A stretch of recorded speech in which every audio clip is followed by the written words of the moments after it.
Huh?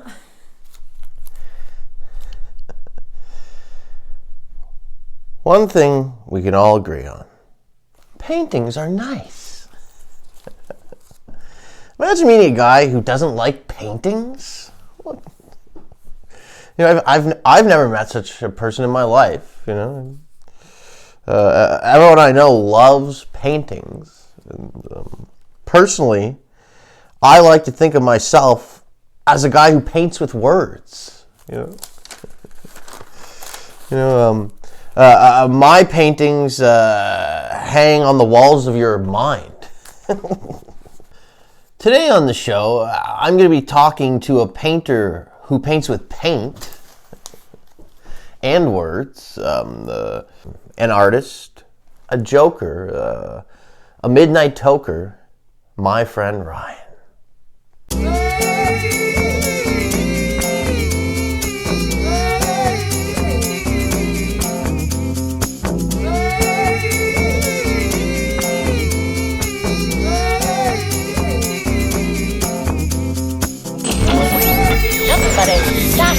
Sensational. Sing your heart out. Get mad. Feel bad. Be happy. You have the right to remain silent. Shut up. Anything you say will be used against you. Against you. Against you. Against you.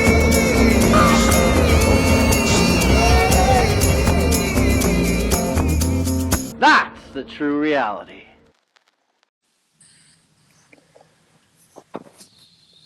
What's up? Hey, bud. Amazing. Nice. I'm glad I could see you all. Yeah, man, it's good to see you. Yeah, I've been trying to talk to various people today to make sure this works, and it finally worked. How's the snow? Well, I wish I could show you out the window, but it snowed about literally 5 feet. That's insane, man. I've never seen snow like that. But you get snow there, right? Yeah, it actually snowed last night. I seen a picture of that. My whole life I grew up thinking, people always thought like Americans didn't know anything about Canada, but I grew up knowing nothing about America. I thought you guys lived in a friggin' desert. For real?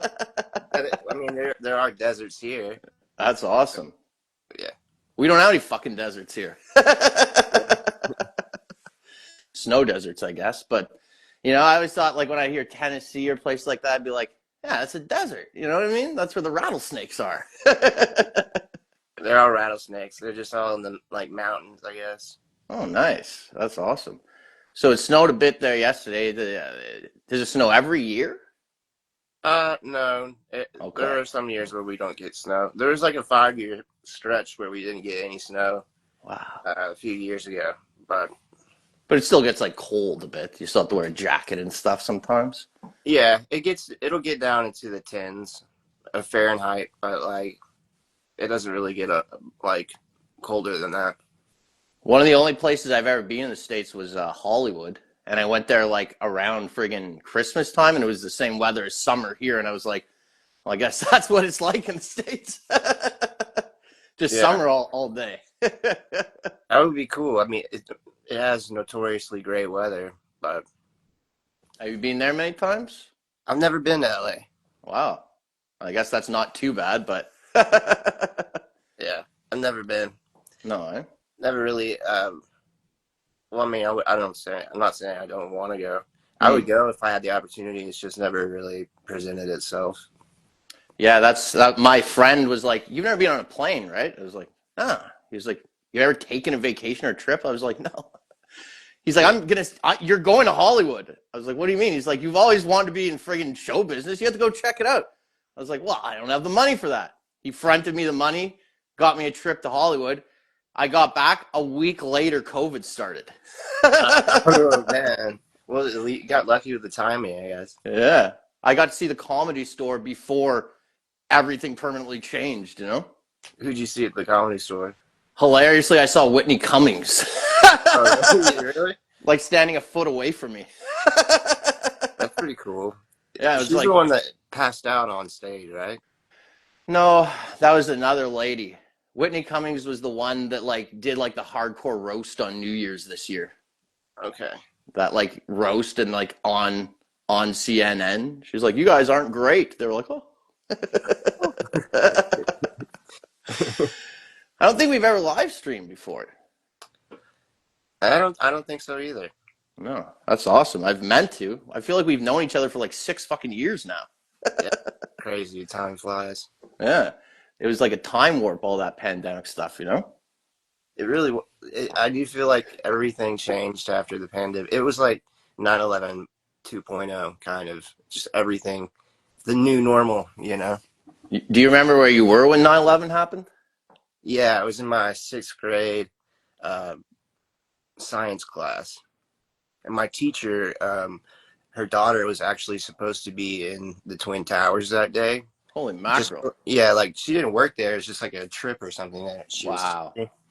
Yeah, so my teacher was freaking out. Finally got a hold of her daughter, and then everything was kind of chill for like a second. She chilled out. Everybody kind of chilled out. We were watching it on TV. I'm getting nervous like thinking about this. Wow. And like as soon as everybody chilled out, that's when the first plane hit the tower. The plane hit the first tower. Holy mother. Yeah. Wow. So you must be a year younger than me because I think I was in grade 7 when it happened. Really? Yeah. And I was literally in trouble in the office, about to be like brought into the principal's office, and then the announcement came on our brothers, or you know, whatever in the States have been hit or whatever. And I was like, am I in trouble still? The teacher's like, am I getting out of this? Yeah. I mean, it was pretty surreal because at the time we're too young to fully feel the effect of it. But before that, like, it's funny because the border is such a huge issue now. Before that, you could just go from Canada to the States with like with a health card, or if you looked like an old lady, they would just let you go by. Like it wasn't, people could never even imagine that. But like, you know, my friends, we'd run out of beer.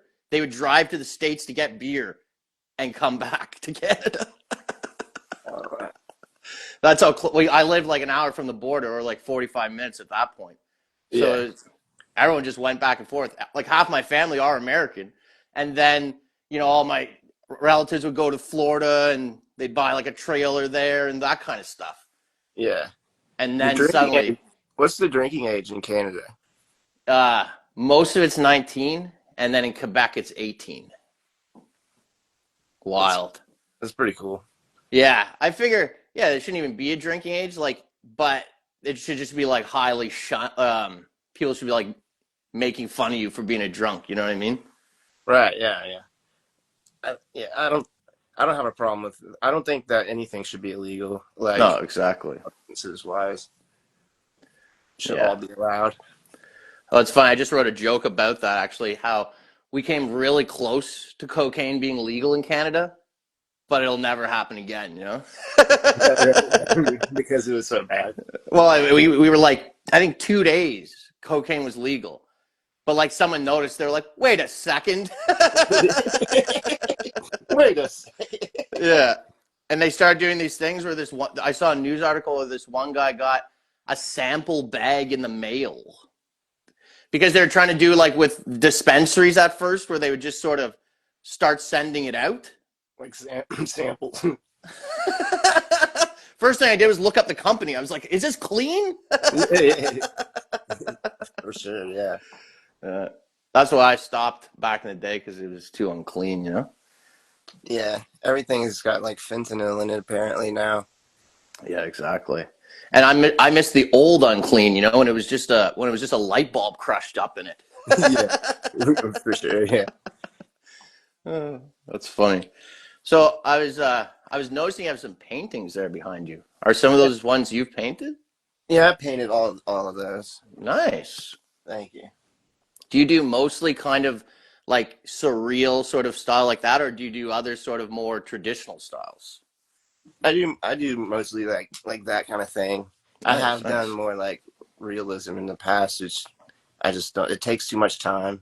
Yeah. But you have that sort of under your belt. Yeah. Nice. Because I seen one of your videos. You were doing like a mural on a store window. Yeah, I've been You do doing that lately.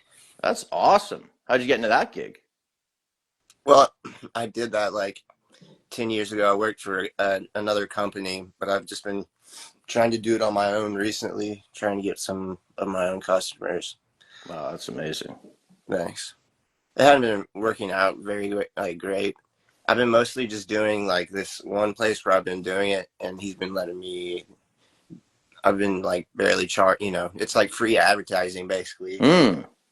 But I mean, hopefully it works out.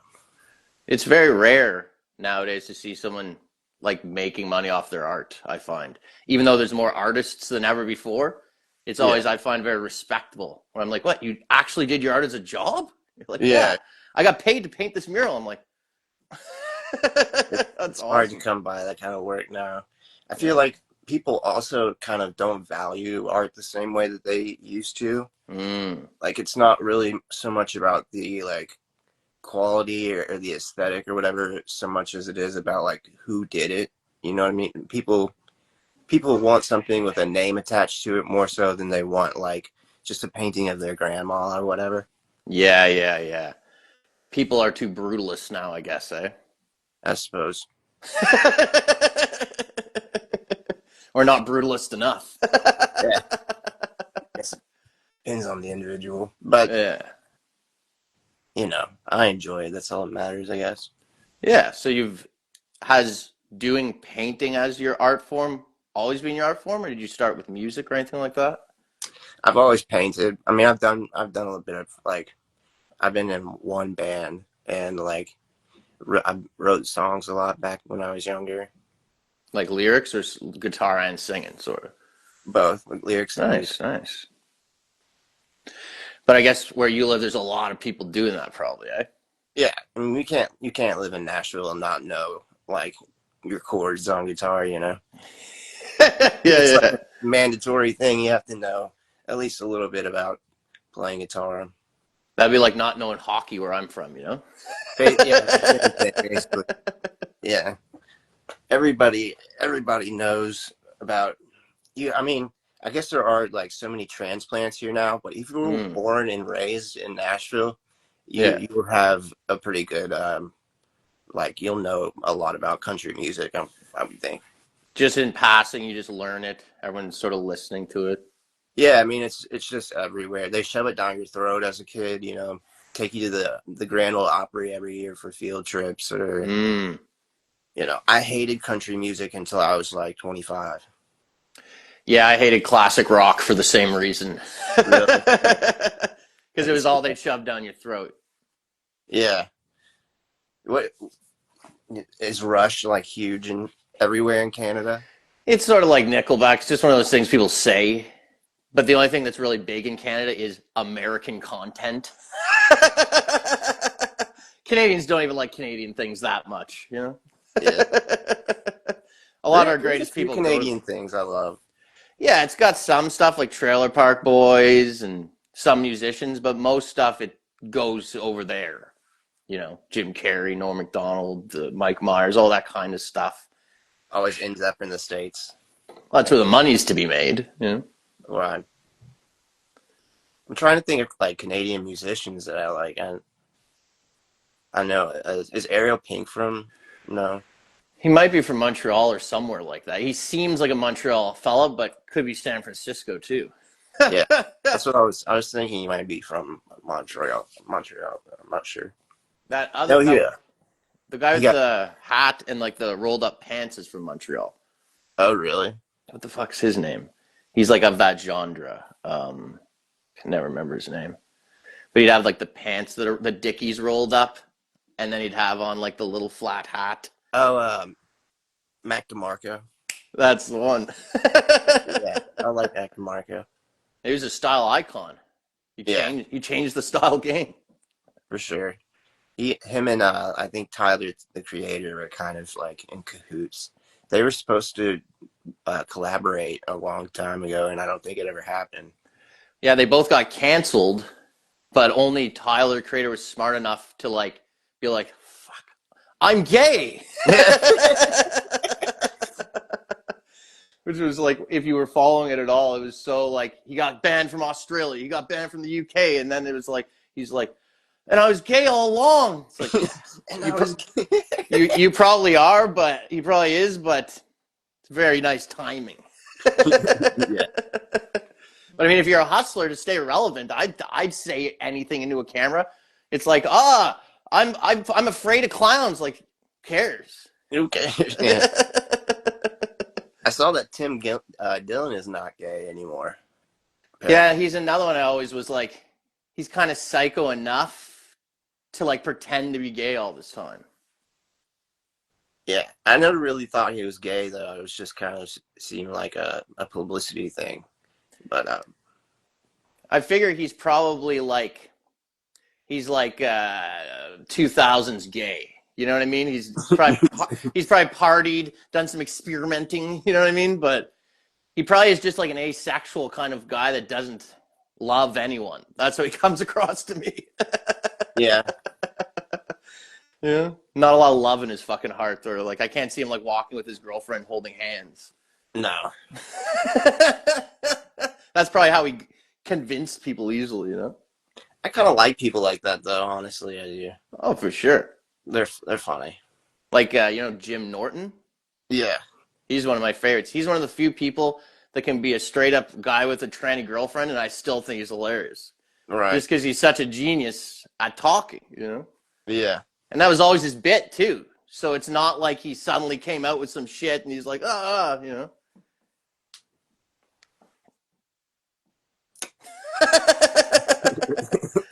I guess. Yeah. Hollywood's a hell of a It's always drug.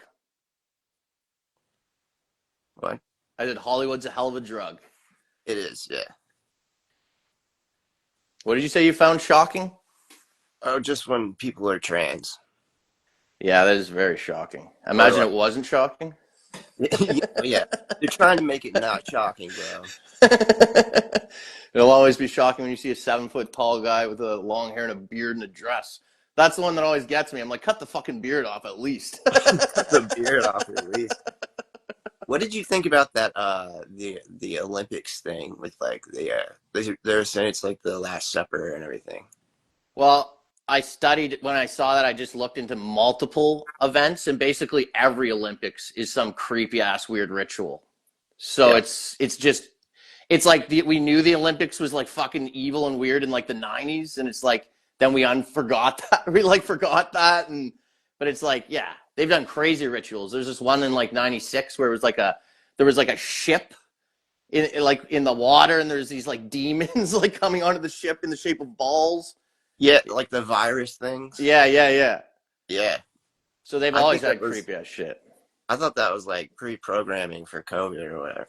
Oh, probably. Yeah. Yeah. The craziest part when it was like the straight up like the white horseman riding a horse across the water. Yeah. It's like, come on. Here we are thinking the Catholic Church is the Satanists. Turns out there's actual Satanists. Yeah, it turns out they're legitimate Satans. That's hilarious. So I asked you, you already said you played in a band. You remember what it was called? It was called Lethargic. Really? That's awesome. Yeah, it wasn't a great band. Like a jam band? No, it was more like kind of like pop punk, I guess you would say. I was like Okay. 17 years old. Yeah. But it was fun. Well, that's awesome. And you were bassist? I play guitar. I thought you were bassist for some reason. I Fucking my. play a little bit of bass, but I Nice. play guitar in that band.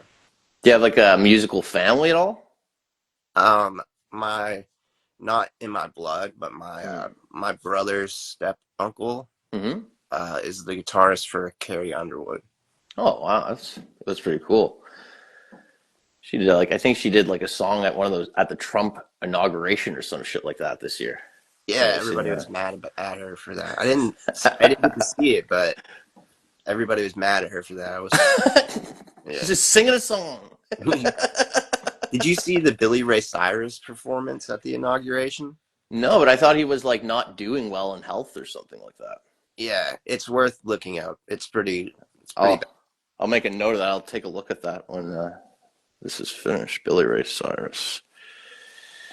So you work in, other than doing art, your side gig, you work in the food industry, right? Yeah. And Right. is that kind of the job you've always done outside of your main art? Yeah. I've worked at the job I have now since I was 15. I've had other jobs, but I've worked there Come on it. back and Yeah. forth? Nice. I love those kind of jobs. Yeah, it's nice to have a fallback, you know. I love them when I'm in them, but then eventually you're like, oh, my life is going nowhere. Yeah. Yeah.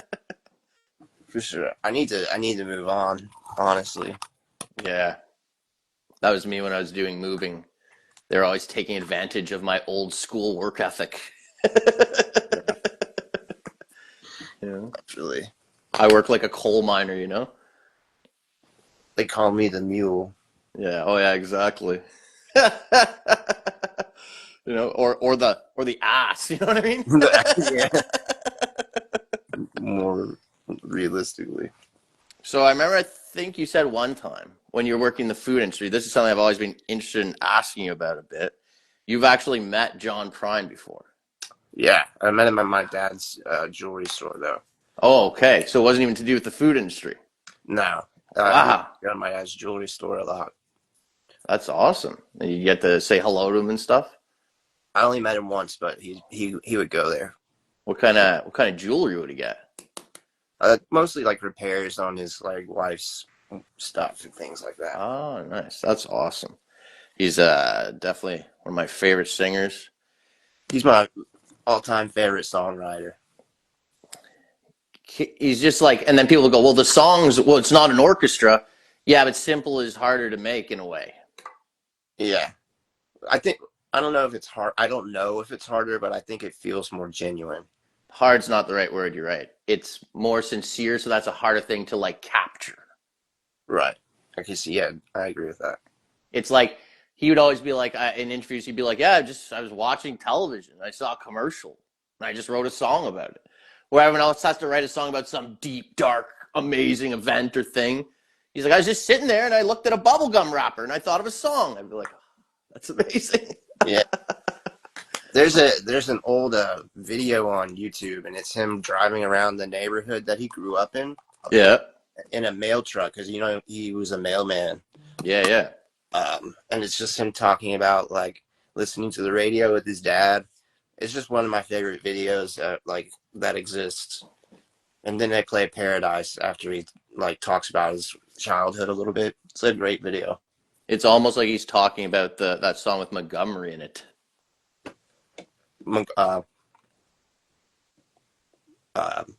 Road to Montgomery or something. Angel from Montgomery. Yeah. I seen one of him recently where he's sitting in his actual house with his wife or whatever and just talking about songwriting, and that's one of my favorite ones. And yeah, you definitely have to check that one out. That style's my biggest influence, and I try to like keep it in all the things I do. Where like I try to never do 2 copies of things. You know what I mean? I try to keep the rough draft as the copy. And it's not easy, but my method is what I do is I practice a lot. Then when I go to execute something, I just take whatever I can do. You know? And it's hard to do. It's sort of like a Bob Dylan style. Yeah. I've never really recorded music, so but that's interesting for sure to think about. Not having to just taking whatever you get, like you said, is really interesting. I admire that. I try to do it with all the things like comedy, music, because when you think about John Prine's like a satirist or he is a comedian. It's like he's one of the greatest comedians, and he tells some of the best jokes between his songs, right? Definitely, yeah. What's the song, Jesus the Missing Years? Yeah, I love that one. I love it too. A lot of people find that song offensive, but I think I don't think that it has offensive intentions. No, he's not one of those guys that's like a hardcore socialist anti-Christian. One of my favorite lines by him is basically he's talking about his son, and he says his son's name, and he says found Jesus on his own. Yeah. You see, and he's like talking about, because he's not saying like back then people weren't like burn the Bibles. They were just like, how about you don't shove it down our throats and then like also preach to us and be evil while preaching. Yeah. He was a good socialist. You know what I mean? Yeah, but I loved the comedy of it. There was guys like him. Arlo Guthrie was very like comedy style, or he'd talk in between the songs, you know. Yeah. And they influenced me to start comedy because I realized I got to be able to say something between the songs, you know. That's interesting. That was like what sparked it for you? Yeah, because I'd be doing my music, and then like it would all be sad. Yeah. There'd be no like. I'd be like, but how the goddamn hell does towns make you laugh sometimes but cry other times? You know, and then I started going through all the musicians. I'm like, oh, they're all comedians. It's the in between. It's the in between songs. I never really thought about that. And they're even the way they write songs is like jokes a lot of times. Like most of Bob Dylan's songs are basically jokes. They're just setting up for a punchline. Yeah. Or parodies or satires of things. That's interesting. And it's like without that sort of like ability in your wheelhouse to be comedic, it's all just going to come out like sad bastard shit constantly. Yeah. You know? David Allan Coe's another good. He would talk a lot in between his songs. He's an amazing comedian and impersonist. Yeah. He was a magician. Yeah. It's insane. He's like a guy that I respect probably the most, even though I don't like all of his music.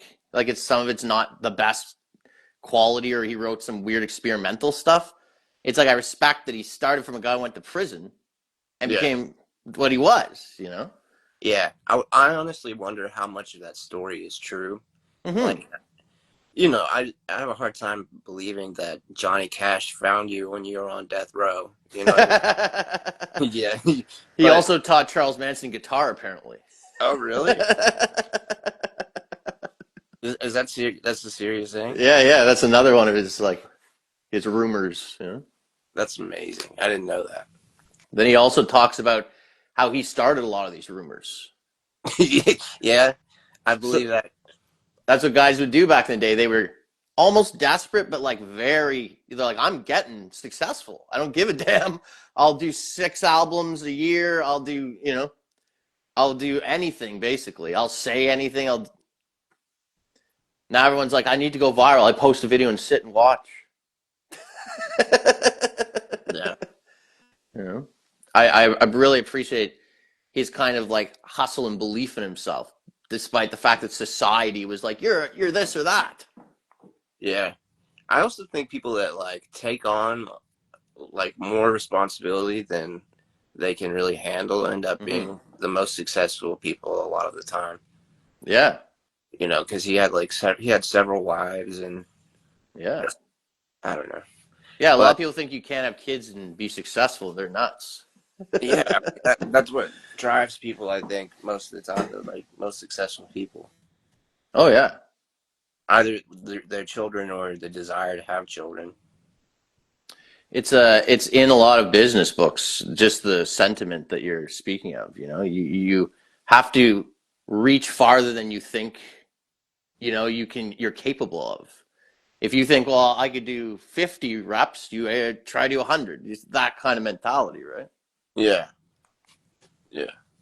Which is each individual is based on like, well, it's hard for them, right? Yeah. I think, yeah, I agree with that. Whenever I've pushed myself to do more than I think I can is when I have always accomplished the most. So. Yeah, you've got lots of accomplishments behind you there, a lot more than most people. And they're beautiful accomplishments too. Well, thank you. Thank you. Yeah, I love paintings. It's one thing I can't do, so I really admire it. You could do it. You could do it. I'm physically capable of throwing paint up, but it's like that kind of art is sort of, it's like I'm not very creative. I really memorize stuff and then repeat a lot of stuff. Well, that's really what all artists I think do. Like my art is like a compilation of the art that I've loved and studied growing up. You know, just compiled all into like one thing. Yeah, I yeah. think that's what we do, is just like take your experiences and the art that already exists that you have been exposed to, and then kind of press those things into like a diamond. You take all the pressure of your experience and your perception and like create something new out of it.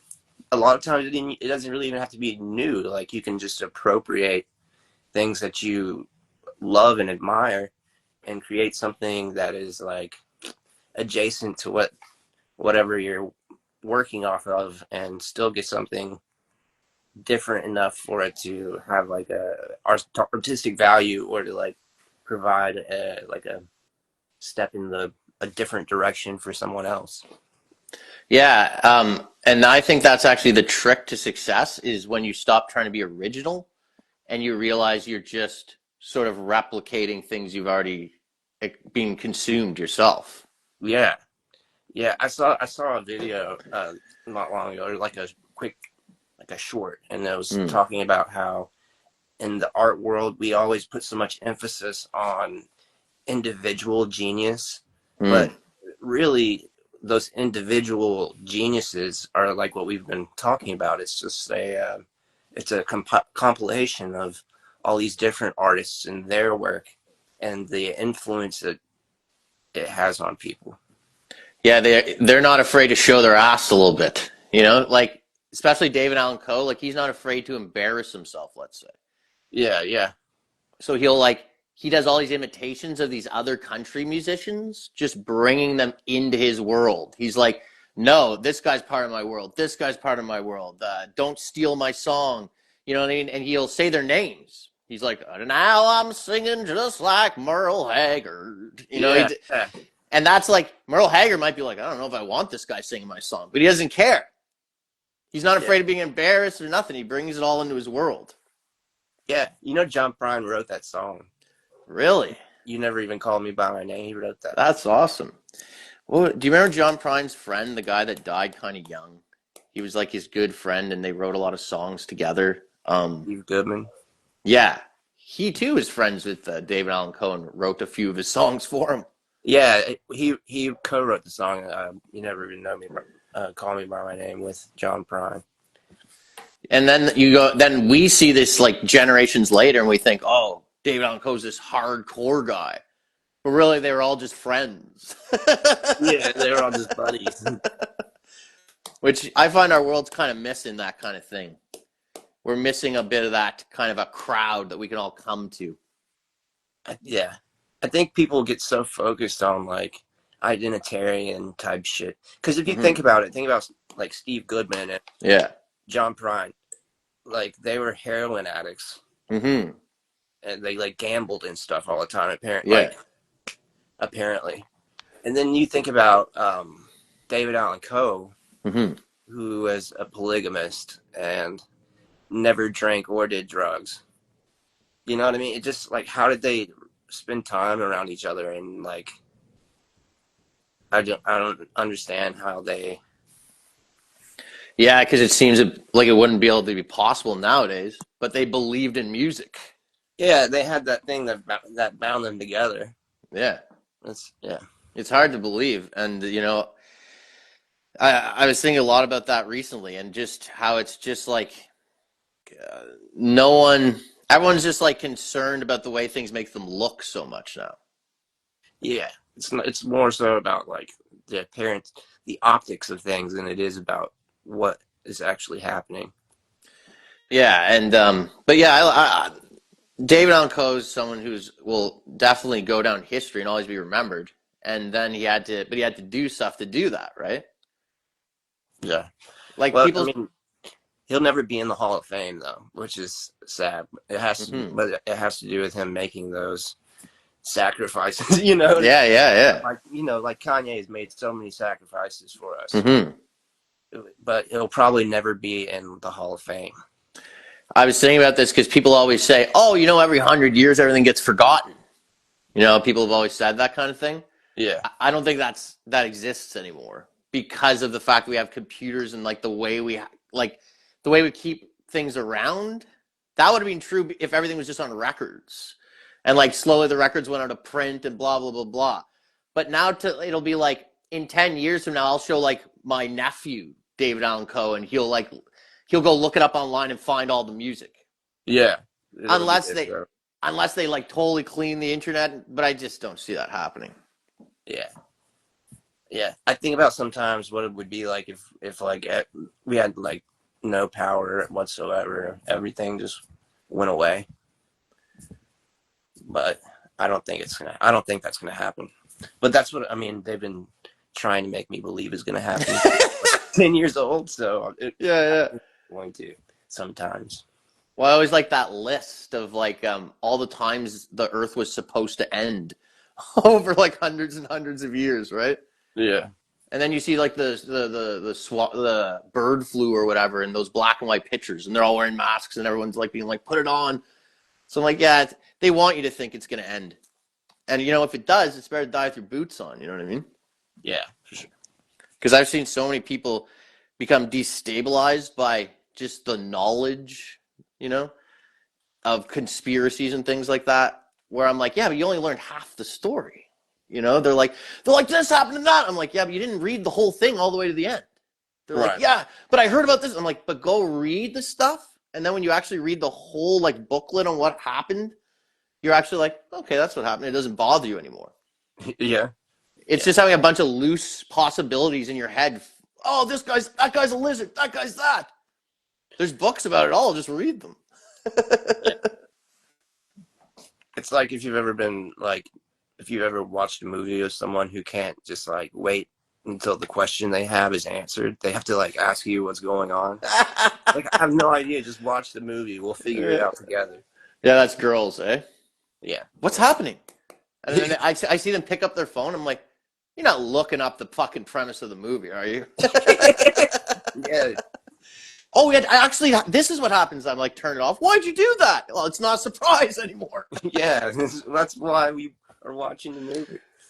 Well, it's funny. Like, Yannicka, she likes watching the same things. So she's got her favorite 20 movies that she'll just watch for, like, comfort. She'll just be sitting there. She'll put on, like, Armageddon or Men in Black or one of these movies, right?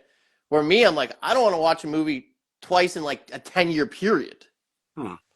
That's interesting. I saw something that people who like indulge in nostalgia, people who watch the same things over and over again, tend to like have high anxiety, because and they indulge in that nostalgia because it provides them that sense of like security or like familiarity, I suppose.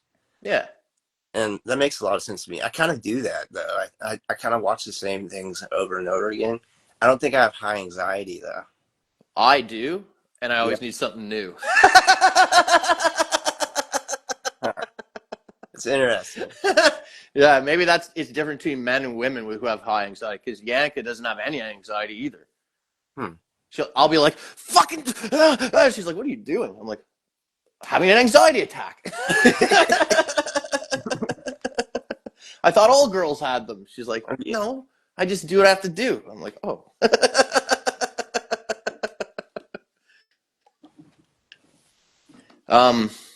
Any other interesting people you've met, like John Prine, famous or not? Ben Folds comes to my job pretty frequently. Oh, cool. Randy Travis is in there a lot, or not a lot, but I've seen him there several times. Is that the guy from like America's Got Talent or one of those things? Which Randy Travis? Yeah.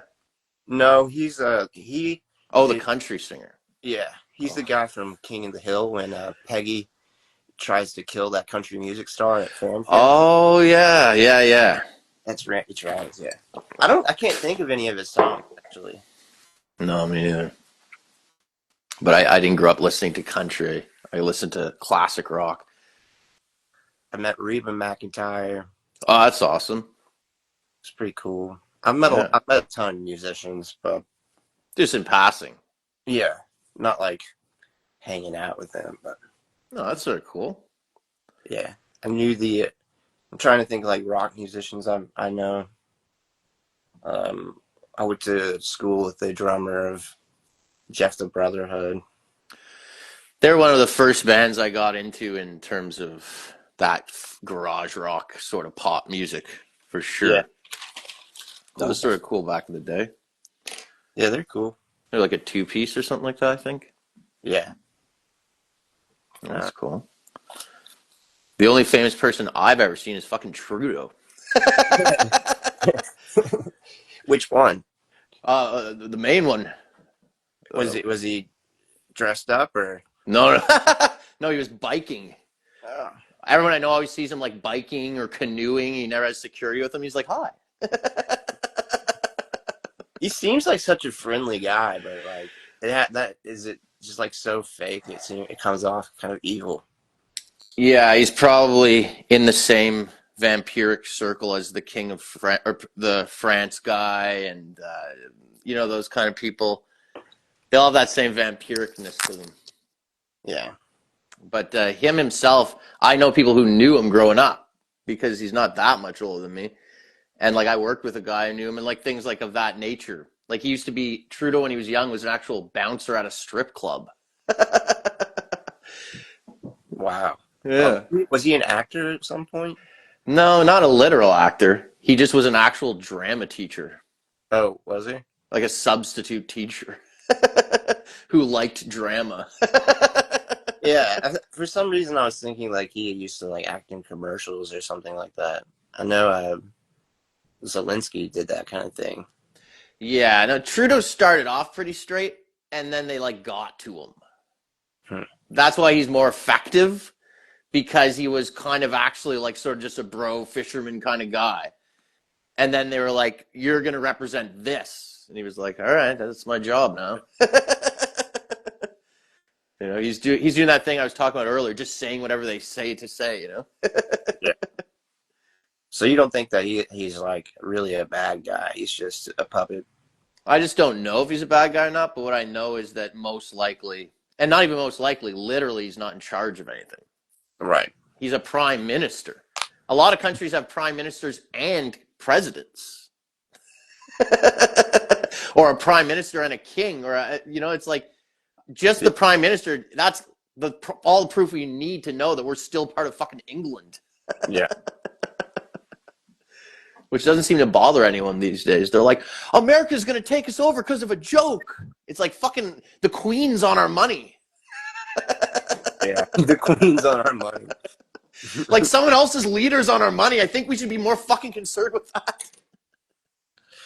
Hey. Why is like France, I guess they own like part of it? British No. or whatever? No, it would have been Quebec. Quebec's the French one where Montreal is. But basically, the French abandoned their own people in like the 1500s because they weren't going to beat the British. So they stopped sending troops to support. And then the English and German people just were like, all right, we'll let you have this province here. So How generous. You know what I mean? Oh, really? Really? They don't appreciate it. Yeah. Yeah, it's a pretty weird country to have two languages for no reason. Two white languages. Two white languages. Yeah, it's kind of weird. There's literally like 10 languages that I hear frequently in Nashville. Interesting. There are more Kurdish people here than anywhere else in the world besides Kurdistan. Really? Yeah, isn't that weird? What is that, like Russian? It's like Middle Eastern. Oh, okay, yeah, sorry. I don't know much about it. I'm not very worldly. Yeah. Well, they're like the country that Saddam Hussein was apparently like, terrorizing or whatever. Okay. Huh. They were crucifying Kurdish people in Iraq. Interesting. Yeah, I've read briefly about it, but not enough to be able to reference it in any way. So that's interesting. This is sort of a weird one, I guess. What's your creative process like?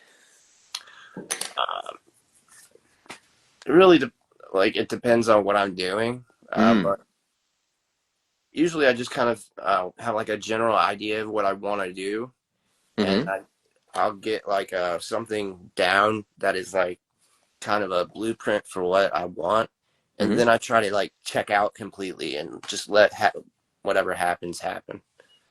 Do you wait for ideas to come to you, or do you like sit down and sort of wait for ideas to come to you? Uh, it depends. Like usually I'll like last year, whenever it Hmm. was, when I was painting every day, like every day, do several paintings a day. Sometimes I would just sit down and like let my brush touch the canvas and just like whatever happens happens. Tried various methods. Yeah, but there are times when I have like an idea of what I want the piece to be, or if I'm doing like a commission piece and I'm working from a photograph or something like that. Um, but I don't. I prefer to just let whatever wants to happen happen. You know. Sort of like stream of consciousness kind of feeling. Yeah, yeah. It's like like John Lennon would say that it wasn't him that was making the art. I think that's true of like most artists. They kind of just let something else take over. It sounds scary, like kind of demonic or something like that, but I don't think that's what it is. No, we are channels for the greater ether. Like the ideas are all out there. You just reach out Yeah, and grab them. yeah. It's like we were saying, like how about how artists are just like they take a compilation of all these different ideas and aesthetics and create something with it. That's kind of what I think it is. It's just Yeah. pulling from existing experience. Yeah, and also like I personally feel like there's a pool and it just is like filled with this knowledge and not all people develop the skill to draw from it.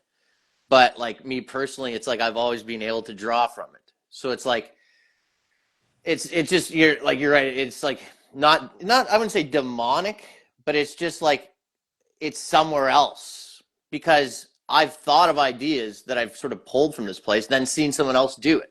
And I'd go, oh, they're ripping me off. Or I'd feel like, oh, this person stole my idea or something like that. But a lot of times, sometimes they did. But a lot of times it was because we're both drawing from the same sort of creative thought zone that was, sure, maybe it was built by Socrates and then realigned by Bill Hicks. Who knows? You know what I mean? But it's this world up there of all the stuff. You know, Yeah, one of my most famous ones is I literally made a tweet saying vaccines are gay, right? And then literally 3 days later, Theo Vaughn puts out the identical tweet. yeah, And, you know, it gets a million views or whatever. But in my head, like a crazy person would go, he stole my tweet. But I go, well, he just drew from the same fucking pool. You yeah, see? yeah. It can really feel like people are stealing your work sometimes, though. And sometimes they are, but if that stops you in any way, well, you know, most great people have to shove their shit down people's throats to get them to ever fucking appreciate it. Yeah, yeah. What is that saying? Imitation is the highest form of flattery, or whatever. Yeah, that was invented by a fucking thief.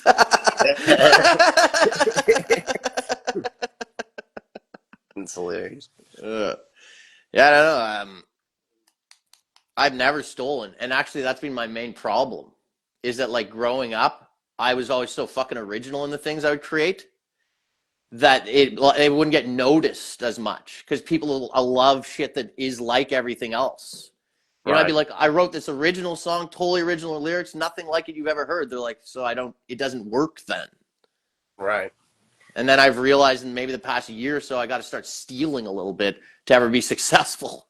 Yeah, I had that problem too growing up. I would say I never would like do still lifes or work from life. I would if I did that anything like that, I always worked from photographs. Hmm. But I noticed since I've started working from life, like it's just a completely different feeling. Me, I have to straight up steal shit because I don't understand the like nuance borrowing. So I'll just go get a song and I put in an AI program and I say, take the voice off it. And then I just sing over it. I'm not going to steal it like, I'm just going to straight up steal it if I'm stealing, you know? They're like, that's the exact same song with your voice. I'm like, hey, everyone steals. Everybody's But yeah, like I find for my creative process, I began like I still write songs, but not as much these days. I'm just focusing on my writing. But when I'd write songs, I got to the point where I'd write the whole song basically in my head throughout the day, and then when I'd go to play it, I would just be like I'd be able to play it that right away. You Hmm. know, after like a lifetime of sitting in front of a paper or waiting for the moments to come to me, it would Yeah, just it got to the point where I could just think of an idea and turn it into a song in my head, sort of. that's interesting. So it'd be like you've already practiced the motions in your mind, and when you finally get to the time to execute it, it just works better that way. Yeah, exactly. But I had to lower my expectations slowly over the years. So like when I was young, I used to like death metal and punk and all this stuff, right? But that music takes a lot of effort, big amps. Like people think that's cheap music. No, that's expensive music. You need big amps. You need 5 guys that want to like fucking always be around you. It's so much fucking like actual work. So I Right. lowered my standards to being like, no, I'm a folk musician, if anything, because I could pull that off, you Yeah. know, Do that by yourself. rather than trying to be something so like, like, oh, I'm gonna be like a death metal techno singer. It's like, eh. Yeah. Hey. um, so here's some short questions. Actually, first I want to ask you, who are some of your artistic influences, like with painting? Um, Francis Bacon's probably my biggest influence. Yannicka loves him. He's amazing. Really, Yeah, she's writing a whole friggin' piece on it right now really. about how he's the real Shakespeare. I'm talking about there's a painter, Francis Bacon. Oh, the painter. Yeah. I thought you meant the writer, Francis Bacon. I was like, fucking amazing. I didn't know he painted. I do like Francis Bacon though. A lot of people say that he was Shakespeare, Yeah. but I say Shakespeare was black. Yeah.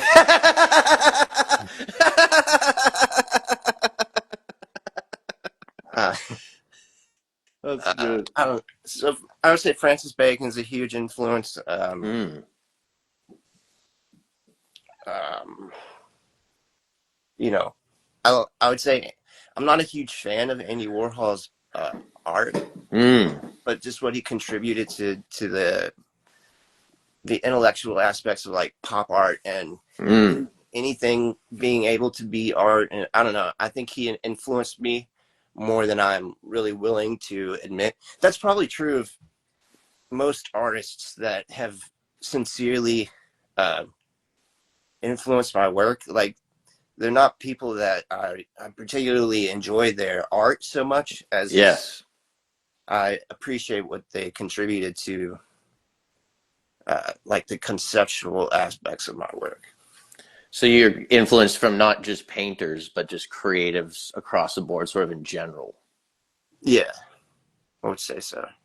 That's how I've always thought of the various forms of art. Like if I'm writing a song, I'll use painting terms to like describe it, like, adding layers and contrast and just those sort of, I'll mix the ideas of other forms of art into other forms of art. And I find that oftentimes helps make it make sense to other people. Yeah, I agree with that. You know what synesthesia is? No, I never heard that before.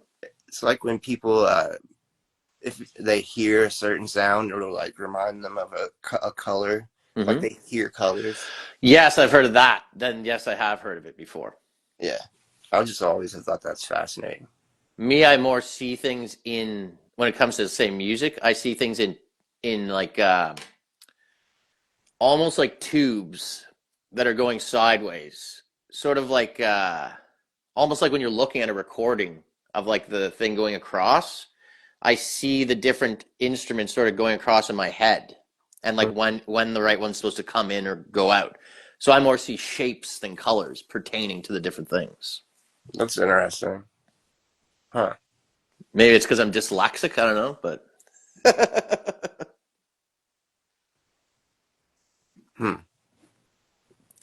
yeah, I'm not too sure, but I've definitely heard about the people that see the colors pertaining to the things. Yeah, I was just visualizing what you mean, like seeing shapes. But it's like a side scroll. Sort of like when something's recording on a music and you can see Yeah. the thing going down the side. And it's sort of like what's the movie where the plane crashes on his house, but then like he wakes up and it's not crashed on his house with Jake Gyllenhaal? Oh, Donnie Darko. Yeah, he like have you seen that movie before? Yeah. He follows those tubes and they're basically it's like they go to like the different possible destinies.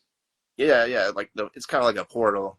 Yeah, that's what I see when it comes to music, but on the side. So it's like I see these different portals for the different sounds going sideways rather than going through them forward. It's interesting. Would you say it's almost like a narrative? Exactly. That's interesting. That's just like the best way I can describe how I see it in my head. Describe, sorry. So, did you grow up religious, or do you just sort of get into that more in your 20s? I got more into it in my 20s. I was raised Christian. I Hmm. got like my mom would take us to church until I turned like 10 or so years old, and then I stopped going.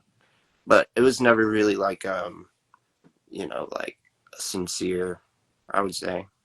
Yeah, just sort of 90s basic, Yeah. average sort of thing. Yeah. Yeah, that's exactly how I grew up too. I don't actually know anyone. It's funny because in my town, I went to a Catholic school, and then my friends went to a public school, but they were Christians, but they were like some other denomination of it. Hmm. And then all the people who went to the Catholic school were not actually Christians because we hated the way we were treated, kind of thing. You see what I mean? Yeah. So I'd be hanging out with these guys, I'd be swearing, talking about doing drugs and stuff, and they'd be like, "Oh, you can't say that." Yeah. Yeah, I've had a few different groups of friends like that over the years. They're okay, but I always hit a wall with them where there's something weird about me that doesn't suddenly match into there. Yeah. I mean, I find that happens with like everyone though. I Mm. I think everybody's kind of like that. They just feel like isolated because they don't. I mean, nobody really meshes 100% with everyone, and No, for sure. to like have the expectation for someone to like really identify with a group of people, Hmm. that's insane. You know what I mean? Because Oh, definitely. even if there is a group of people, that just means that there's a bunch of people who are willing to compromise to a certain extent. You know what I mean? That's the perfect way to describe it because it's like, it's not them, it's me. You know what I mean? It's Right. like they don't have big high expectations, so they're all just hanging around. I'm the one who's fucking judgmental. Yeah. It's Yeah. not. It's not that It's that I'm. A little bit like, why is this happening? Yeah. I have that problem too, I would say. Yeah, but that's okay because I also don't mind being alone. Basically. Hey, call that a Sigma mentality. I can never remember that word when I try to think of it. I'm like, what's that one that's like alpha, but but they like being alone? Yeah. Yeah, I basically am that by definition. I'd like to say I'm a beta, but it just never works out that way. I always end up standing up for myself. Whenever I see a guy in a bus about to beat up a lady, I have to be like, hey, what the fuck do you think you're doing? I can't help it. I'm that kind of person. Yeah. I can't watch like a weak person get served, I suppose. Yeah, you don't like bullies, eh? No, I hate that. Yeah, like I like in-house bullying, meaning like everyone's consenting. I like online bullying. Well, yeah, I mean, like I look at it more like attacking, but I just mean like bullying is constructive somewhat, where like you might be at a workshop and this one old guy goes, what do you got fucking shoes on, you fucking little queer, huh? And you're like, oh, but I really like these shoes. He's like, you really like shoes? Come on, that kind of bullying's good, right? It's like, Yeah. I think it's good for people to hear things that they don't want to hear. But but not from always people in fucking public. Right. Yeah. That's why I say I think online, that's okay. That doesn't bother me, but I don't like seeing people get beat up or like, I don't want to watch the gay kid get beat up for being gay or whatever. I No, I you can't. like you defend innocence. Yeah, No, I'm the same way. It's not the bullies. It's when you see someone who's like doesn't deserve to be put down by someone who's doing just to raise themselves up. yeah. It's that's it's more about them wanting to like make themselves feel better. I think that's what bothers me more so than even like somebody getting hurt. It's like Yes. the person wanting to make themselves feel better by making somebody else's day worse. Yes. It really makes me want to like fuck that person's week up, you know? Yes. It's like you don't know what a bad day is yet. Yeah, yeah. No, exactly. That's all I've always thought too. Because I like teasing people to death. I'm like a master teaser. Yeah, But I would never tease someone just to make myself feel better. I do it to shake things up because I see people are too uptight. exactly. Yeah. But yeah, if a guy in public sees a little gay guy just walking with his boyfriend and he just like, he lost his job or something, he walks by him, he's like, "You fucking queers!"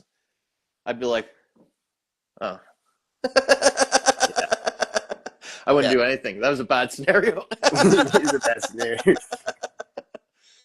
But yeah, I've always tried to defend from. I think we need to think of a new word than bully, like mongoloid or something. Yeah.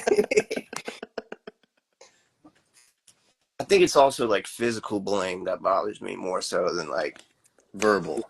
yeah, I don't care about that really. Yeah, actually, you raise a valid point because, like Tyler the Creator says, uh, what do you mean online bullying? Just close the computer, N-word. He has some super great tweet like that, and I'm like, that's the gist of it. No one can hurt you with words. I agree. They can hurt. Maybe they. No, because if you do something to yourself, you still chose that. When I was in high school, a really good friend of mine, she was the most religious person I knew at that time, a very hardcore Christian. And we were good friends. Like she baked me a cake for my birthday. Nice. But we would always eat lunch together. And one day she was throwing like a party at her. She was throwing like a party at her house. And I knew she was very Christian. Like I said, I enjoy picking on people or whatever. I drew a picture of Jesus taking a shit in her front yard. Oh fuck.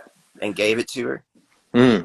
And she ended up trying to like kill herself after that. Holy mackerel.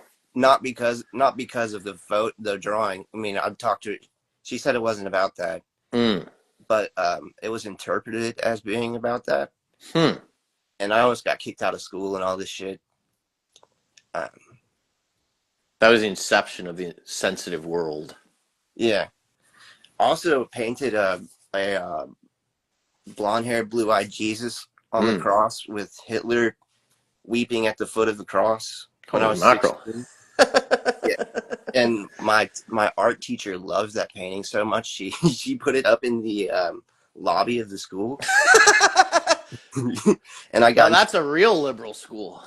Yeah, but I got in trouble for that too. I got in trouble because the teacher put it in the lobby. I didn't do that. Interesting. Maybe I painted it, but I didn't display it. Yeah, I don't think God cares much about that kind of thing. You know what I mean? Not when there's people dropping bombs on guys' heads. They're like, "Don't draw that picture." I mean, I don't agree with that picture. I would never draw that now. No, but you're young. Yeah, it was all in good fun. Yeah, and that's where Bible thumping people can get a little too extreme, Yeah. Because like I'm Christian, and it's just people do it as a style, and they try to control each other, and they go, "You're not Christian," or "Oh, that's not." It's like, what are you talking about? Didn't God put these words and thoughts in my head? Some people say that all thought is demonic. Yeah. How would they know? A fucking demon tell them that? I always believe that God nor the devil do anything on this earth, and we're just here. And then they're like, at the end, when we've done the thing, we go to either place or whatever. But people are like, the devil made them do it. It's like, yeah, that's a good excuse. Yeah, you killed your kids. The devil didn't make you do shit. Yeah. You know? It's too simple and easy to be like, the devil did it about everything you don't like all the time. Yeah.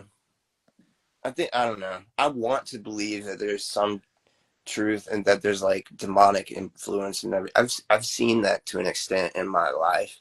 Oh, but, yeah. But all of that influence is consensual. You have to consent to it to some extent, you know? Exactly. And they want you to think they're scarier than they are so that you never do anything. Yeah. Like, I'll laugh in a demon's face if I have to, you know what I mean? I've seen weird, creepy things too, and people that seem possessed, and I'm not saying that shit doesn't exist, but I don't think thinking about it and trying to, like, angle your life away from it is going to help you. Yeah, it makes it worse. For sure. You got to learn to walk through the fire. Yes, yeah. It's about not having fear in your heart, not being like, that scares me, that scares me, that scares me. Yes, exactly. You know? Like, you know, like the Age of Enlightenment, they thought they'd figured it all out too, right? Until they all got speared. You have to be ready to fight still a little bit, you know? At least with your words, right? So do you wear Vans shoes or Nikes? I don't wear Nikes. No? No. Like, I mean skate shoes or running shoes? I wear running shoes. Well, Running I wear shoes? both. I wear both, honestly. What about what are those ones that Tucker Carlson wears? Those kind of Both. shoes? Don With the- shoes? Yeah, like those leather ones with no laces. You ever wear those ones? Nah. No, eh? Those are like in style.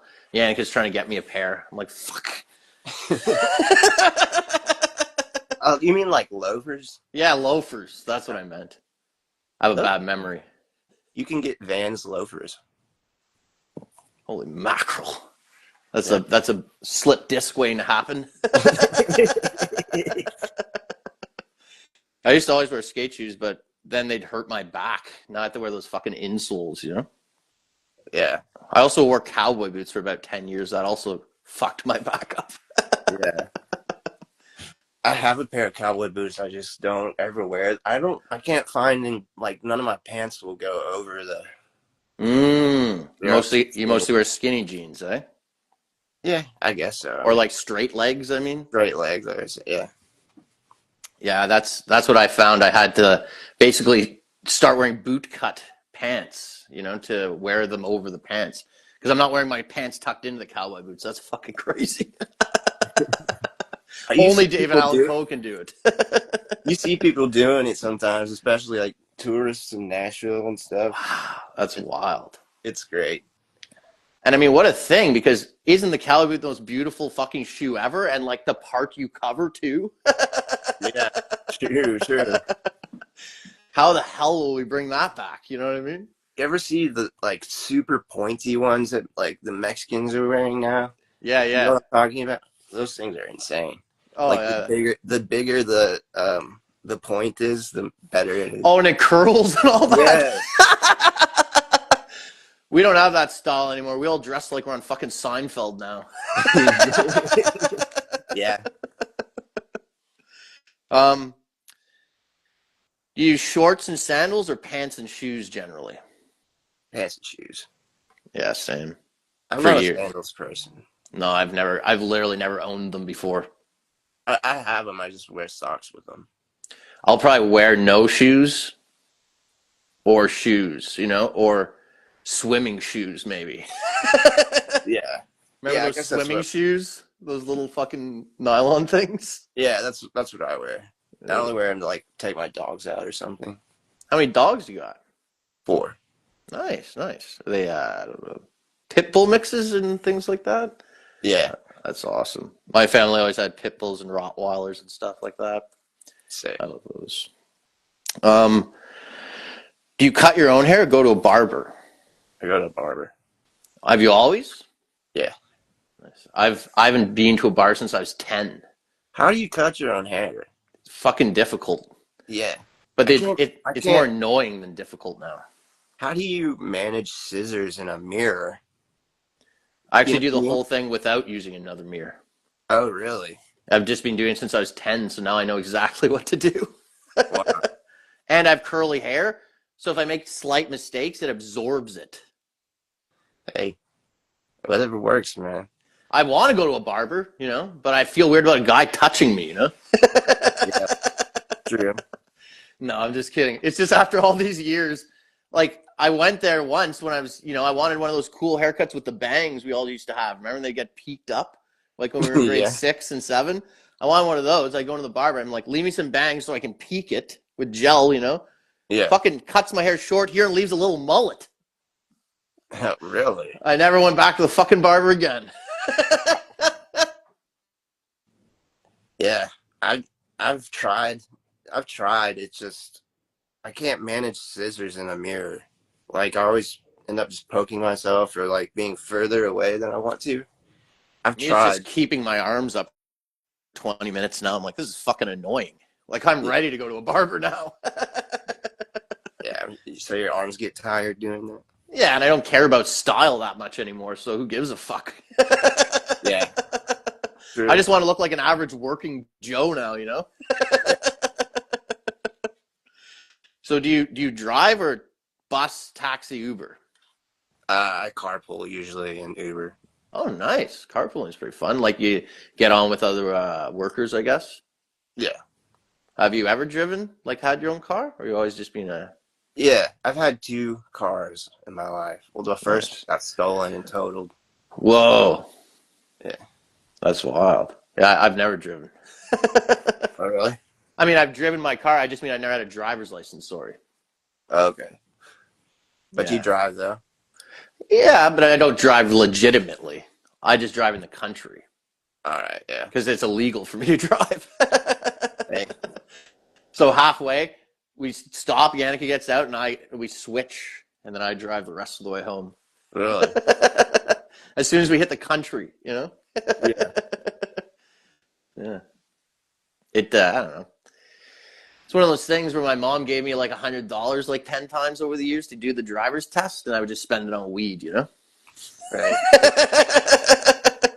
And then by the time I was like 21, she was like, I'm not giving you any more fucking money to do this. I was like, I live in a city, I'll take the fucking bus. Yeah. I like walking too. Like I walk a lot of places. Yeah, I'd like to live in a 15-minute city that was actually cool. That is a big advantage to work living in the city. Not being forced to do, not like that was the only thing that existed, but I wouldn't mind living somewhere I walked everywhere. Yeah. I kind of miss it, living fucking 5 hours into the bush. Yeah. That would be hard. Oh, yeah. Because I'd learn a lot walking around. You'd see things in the neighborhood. You'd talk to a random guy, stuff like that. That was always nice. That was like my socializing. Do people ever like question whether or not it'd be harder for you to get an ID than the average person? No, because now we have face scans. Yeah. I was just thinking like, they always say like people in the inner city have a harder time getting photo IDs. Yeah. But they're like so much closer to it than people in rural areas. Yeah, that's made up. It's not hard for them to get it. It's just hard for them to not fucking lose it once they got it. Yeah, I think it's just racism. Oh, definitely. Yeah, I don't know. I don't know if racism exists, but if it does, that's it. Yeah, I don't know. We don't have that here. Our racism's like far away. So we have it, but all our natives live like way up in the fucking bush, far away from the cities. So we don't need, it's like our contentious things here aren't seen generally. Right. Like we just have natives and native reserves that, are starving and don't have clean drinking water and are, all that jazz. But otherwise in the cities and towns, it just looks normal. There's like a lot of Somalis in Canada, right? Yeah, but the thing about Canada is it forces everyone to assimilate by nature. And I mean literally by nature. So you can act all wacky all you want, but the cold will force you to start acting like us eventually. Yeah. That's the thing that makes everyone here kind of on the same playing field. that you will die if you go outside.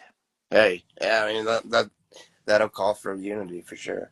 And we all get depression for 6 months, no matter how fucking many vitamins you eat and how much outdoor activities you do. You know how like where are you from in Canada? Right in Ottawa area. But like right now I live like an hour and a half out of Ottawa into the forest. Okay. But the main place. All right. I've been seeing a lot of videos recently of Canadians. I think it's Toronto. People from Toronto. Yeah. Talking kind of like Jamaican or something. Yeah, the ones in Toronto, they're like, yo, guy, we up here in Toronto, man. Like, what? Like, they throw, like, a Caribbean mixed with, like, a fucking Quebec accent. Yeah, it's a put-on accent. It's totally made up. That was not a thing always. No, right? It's like people you meet that are from your hometown or your school, and they're like, yo, what up, dog? You're like, you're doing that. Right. Many groups have accents. Punks always had an accent. They'd be like, hey, man, what's going on, dude? Like, you want to drink a 40? Yeah. Working class people are like, but, like, fucking, are you going to come to the hockey game or not? You know, like, and that's the way Canadians sound, but sort of all people that watch hockey and are working class kind of talk like that, too. Yeah. Like, I was talking to Suburban Symbolism the other day, and, like, there were moments when he sounded just like someone from where I was from, but he was, like, in his laborer worker sort of voice. Yeah. He probably watches hockey too, right? Yeah, I'm pretty sure. And if you watch hockey and you listen to those guys talk, they all sort of sound like that. Yeah. Hockey is like the only sport that I kind of enjoy watching.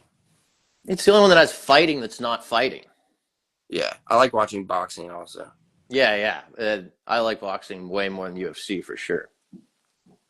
I've never really gotten into that, but I might. I liked it in its early days, like with Chuck Liddell and Forrest Griffin and like all these like original people that really were just kung fu, like they were, you know, jiu-jitsu, karate people fighting, and it was mixed. It would be like a karate guy versus a boxer, or now they all have everything across the board, and they're like trained from the age of fucking like 6. Right. Yeah, it's interesting to see people with different specialties like. Yeah, but I don't really watch it though. Ever since they introduced women beating, I stopped watching it, you know? I'm not a fan. That can make it more interesting though. Oh yeah, I'm not saying it's not a good product. I'm just not a fan.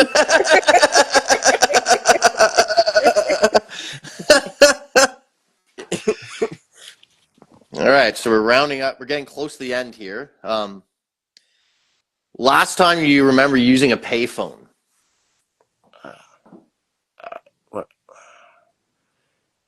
When I was 22, 23, and I got arrested. Oh, nice. So from the lockup. Yeah. That happens. I can't remember the last time I used it, but I always call my grandmother from payphones. Really? Because I remember her phone number. And I've had cell phones, but I haven't had one in about 5 years now. That like I get minutes on or whatever. I just use it for Wi-Fi. So whenever I'm at a payphone, I'll call her still to this day if I see one. Leave her a message. Yeah. She's like, I always know it's you when I see a payphone.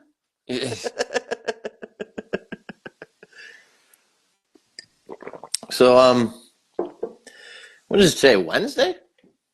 Yes. You have any big plans for the rest of your week, or just hanging out? I've got to do a painting job at some point this week if the weather cooperates. But nice. Other than that, that's all I really have plans for. That's awesome. Well, thanks for doing this interview with me. Yeah, man, it was fun. That was actually awesome. I kind of felt like I was really hanging out with someone for a minute there. Yeah.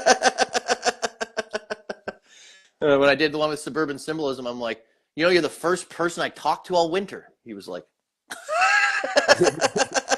for real? First person? Oh, you're the second. Other than Yannicka. Yeah, I've just been locked away here working on my stuff. Hey, that's cool.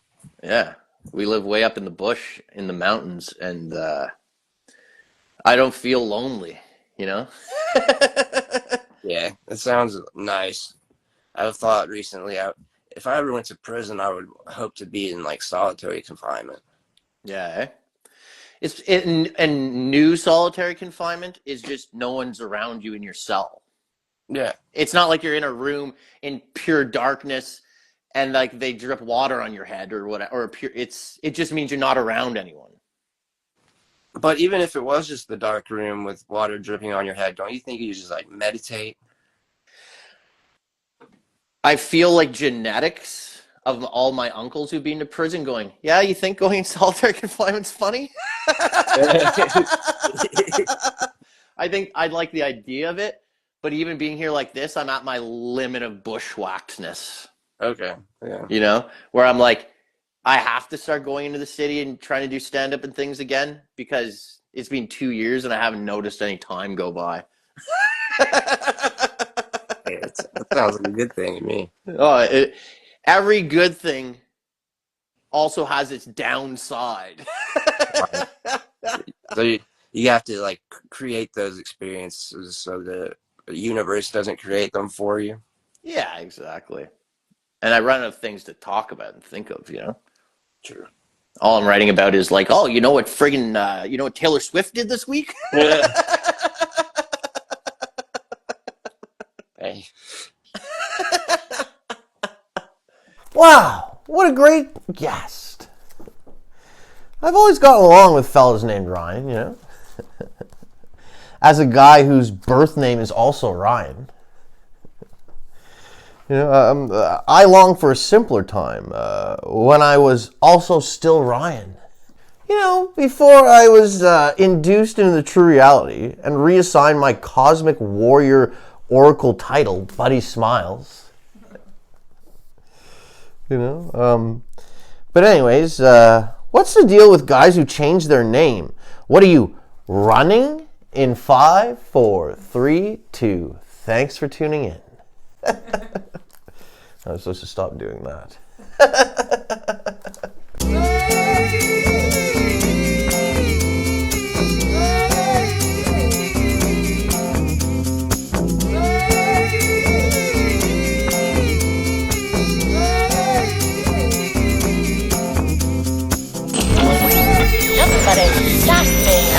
Sensational. Sing your heart out. Get mad! So bad! Be happy. You have the right to remain silent. Shut up! Anything you say will be used against you. Against you. Against you. Against you.